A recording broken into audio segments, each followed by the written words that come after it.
Hey, good morning, everyone. I'm here with Costas, and we had such a great response from our last call that I thought we'd take us to the next level. It seems like investors out there are still interested in making moves, but could be a little bit confused about what's happening with interest rates and what kind of investments might be profitable. And I was talking with my friend Costas here, and we just to share ideas and talk about what everybody else in the industry is doing, and he had some great strategies, and I wanted to share them with you. So let me introduce Costas. I'm saying your name right? You are, yes. It's Costas, and tell us who you are and kind of what you do, Costas. Well, I'm Costas Kivelos, and I'm the founder of First Access Condos. And I've been in real estate for, I think, about 12 years now. And for the past 6, I'm primarily focused on the GTA's pre-construction market. And over 80%, close to 90% of our clientele are investors. And I am myself heavily invested in the pre-construction market, so I know the practical and the theory aspect of it. And I would like to share with your followers the joys of pre-construction investing, and in my opinion, why it's one of the best ways to insulate yourself from the current up and downs of our real estate market. Yeah, you nailed it. And as my take on this, and I'm not bringing you on just to talk about pre-construction. My take on it is, if we're going to be sophisticated investors, you have to be able to make money and create profits in any market scenario. Everybody's a hero when the market's going up, but when the market's sideways or flip-flopping or even going down, if we're going to be professional investors and sophisticated, we still have to make money. And there are opportunities within that pre-construction market for a number of reasons. Can you touch on maybe one high-level reason why you think we might be doing well in the next couple of years?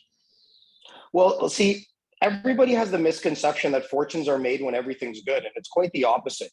Fortunes are made when there's chaos. Fortunes are made when people find opportunities out of problems. And we're currently in a market situation where I think it's the best time to invest that we've seen in the past decade. With the rise in rates, with the increase in inflation, although this was all expected with the government policy that we'd experienced over the last 24 months, I think it caught a lot of people by surprise. But Warren Buffett has a great quote that I like to use, and he says, when others are greedy, it's time to be cautious. And when others are cautious, it's time to be greedy. And this is one of those unique opportunities where, for the savvy investor, someone who doesn't get swayed by media hysteria, it is the best time to invest. And one of the reasons, and I have so many that we'll touch when we do the episode, but one of the reasons why I think it's a great time to invest is a little known fact. We were supposed to have sold over 15,000 new units this year. And up until March, we were on track to surpass that. But now, with the current fluctuations in our market and buyer confidence dropping, we've only sold about just under 9,000. So we're already 6,000 units short. Now, when is this going to come into play? This is going to come into play 4 or 5 years from now, when these units were supposed to come to market.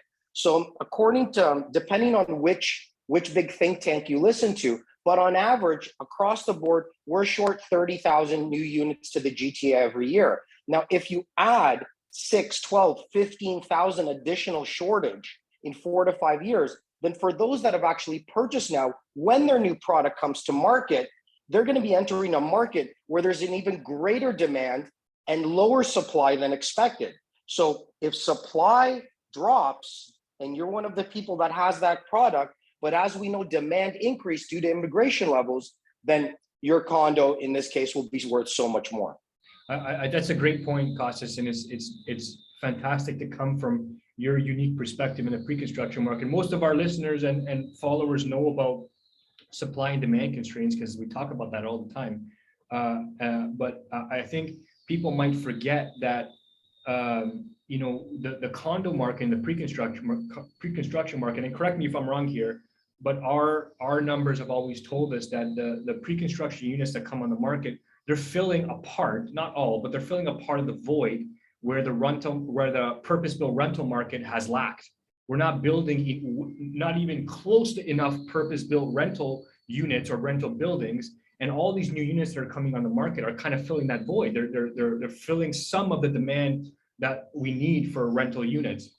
And if And we're you're 6,000, 100% right. You're 100% accurate on that. if we're It's 6,000, just yeah.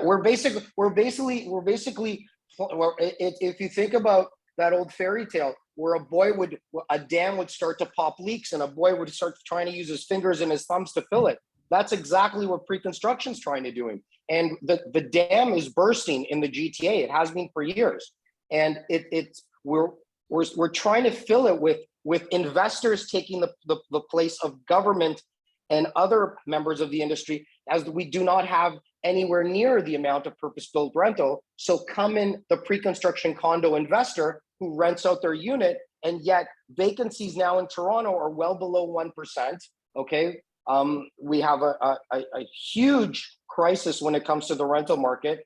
So when you take away units that we expected to come to market and they don't come to market, it's just going to get exacerbated and become even worse. Yeah, I completely agree. So we're on the same page there. So we're going to talk about this kind of stuff on the call and how interest rates are going to play in the next 2 years. But more importantly, I don't want to talk about problems or just problems. I want to talk about solutions.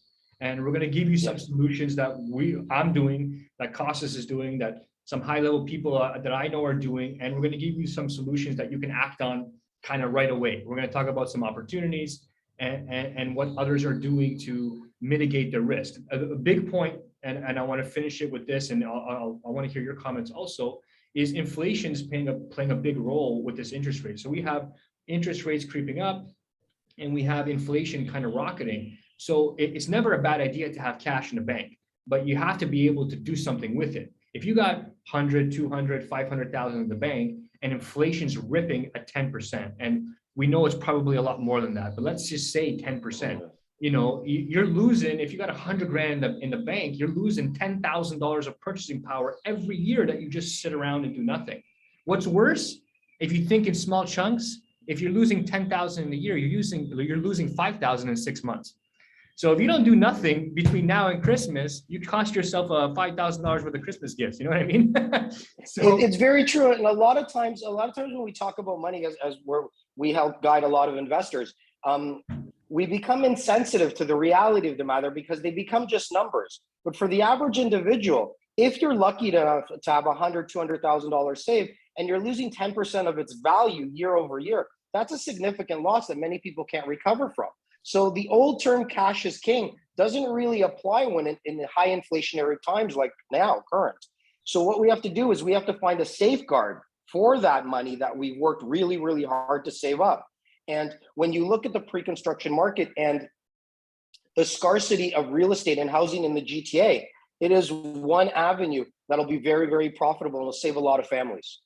Correct. So we're going to talk about all this in great depth and put all these puzzle pieces together for you. So at the end of the call, you have some ammunition to go out there and actually use your money profitably, regardless of rates going up. What's great about pre-construction, you don't have to qualify at those higher rates or what you perceive to be higher rates right now. We'll worry about that in 2, 3, 4, 5 years. Yes. So let's leave the meat of this for the call. We're on for August 4th. All the registration information you're going to see on this page here where you're watching this video. And I want to thank Costas for being on there. And I'm excited to hear you get into it, man. Yeah, and I'd just like to point out, Paul and I did not discuss wearing black shirts, but we do know that black means business. So tune in August 4th. Hey, look at this. Look at Anti-Fiat Social Club, man. Who wants to join the club? I read that and I tried not to laugh until we started talking. Guys, take care. We'll see you August 4th. I appreciate it, Costas. Talk soon. Thank you, guys. Talk soon. Bye.